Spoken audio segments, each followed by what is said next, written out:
জুলাই জাতীয় সনদ বাস্তবায়ন আদেশ 2025 গেজেট জারি করেছে সরকার। এতে রাষ্ট্রপতি মোহাম্মদ শাহাবুদ্দিন স্বাক্ষর করেছেন। বৃহস্পতিবার আইন, বিচার ও সংসদ বিষয়ক মন্ত্রণালয় এই গেজেট জারি করে। এর আগে উপদেষ্টা পরিষদের বৈঠকে জাতীয় জুলাই সনদ বাস্তবায়ন অনুমোদন করে এবং রাজনৈতিক দলগুলো কর্তৃক স্বাক্ষরিত জুলাই সনদকে মূল দলিল হিসেবে ধরে নিয়ে অন্তর্বর্তী সরকার আজকের উপদেষ্টা মণ্ডলীর সভায় জুলাই জাতীয় সনদ সংবিধান সংস্কার বাস্তবায়ন আদেশ 2025 অনুমোদন করেছে।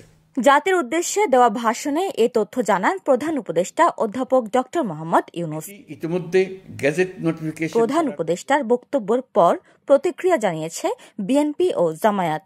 বিএনপির পক্ষ থেকে বলা হয়েছে, অন্তর্বর্তী সরকারের প্রধান উপদেষ্টা অধ্যাপক মোহাম্মদ ইউনূস নিজের সই করা জুলাই জাতীয় সনদ লঙ্ঘন করেছেন।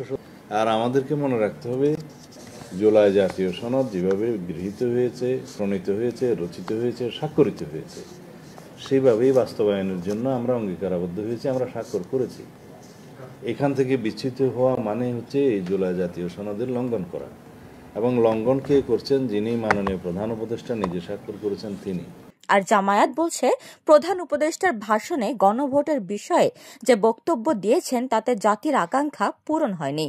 খুবই পরিষ্কার করে বলতে চাই যে প্রধান উপদেষ্টার একই দিনে গণভোট এবং জাতীয় নির্বাচনের ঘোষণায় জনগণের আকাঙ্ক্ষা পূর্ণ হয়নি।